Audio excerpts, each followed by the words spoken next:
Aleyküm kanalına yaxşımı. Bugün mən noxudni adli usulda pişirishni göstərməkçi. Mən bugün noxudluq poloqlayıb oyulğan. Şunun üçün noxudni axşam suğa çılab qoyuş unutub qapdım. Şuna bugün suğa çılamay pişirməkçi. Bunu sizlər bilan ortaqlaşışni to'g'ri ko'rdim. Aldı bilan mən bu noxudumdan bu istakanğa bir istakan elib olaman. Mana bu bir istakan mənim ballarımı yaxşı gördü. Şunun üçün yeni bir istakan koşu ötüşni yaxşı gördüm. Pişirip bulup yine koyup koysam kutulara elip ballarım yeydi. Bunun üstüge mən az miktarda karbonat yine suda töküp su elip ocak koyup kaynatıma. Bunun suyu bu kadar yeterli muhalette ocak koyup hazır kaynatıma yani. Bir yarım saat 40 minut etrafında kaynaydı. Ondan sonra pişirip. Ama lakin bu pişkan suyunu mən belki tekrar etmezken mümkün soğutup güllerge koyuyorum.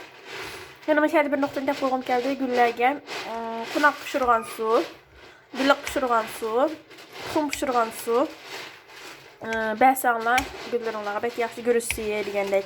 Çay demliğe vaxtı eşip qalğan çayını şemi bilen birle teksanla güllerinle belki yaxşı. Sonra mən noxud pişirgan sunumu töküp etmey gülge koyuyorum. Mana mening noxudum yarım saat etrafında kaynadı. Mana ko'rdinglar. Buz. Bilmay qoldi. Mana. Endi buni da men bitta elib yeb baqay, pishqan-pishmaganligini bilib baqish uchun. Yumshoq pishibdi. Endi buningga suzib elib ishlasak bo'ladi.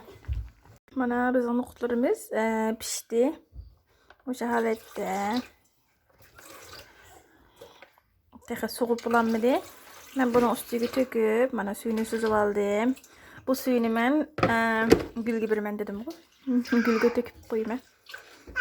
Oğut holatda qo'llanma. Bu holatda adli noxud pişasana bo'ldi. Buni hamda soğuk suga chilab qo'ysak, mana kabuklarimiz teştikini soyaladı. Soyalgan mana. Gördüңләр? Şuna soyaldım. Ondan keyin elbette pişlasana bo'ldi. Bizning rampizimizga, lampunga, andan keyin noxud salatasi deb turganida 15 yeyishlik, noxudluq polo bek yaxshi. Onu inşallah atasa qilishni sizlar bilan o'rtoqlashim inşallah. Texmi yangi mazmunlarni ko'rishinglar uchun abone bo'lib qo'yasizlar inşallah. Yeni başka bunu qilgan bo'lsa deydigan sizlarning taklif fikirlar bo'lsa astiga yorum qismiga yozib qo'ysangiz men shu bo'yicha qilaman inşallah.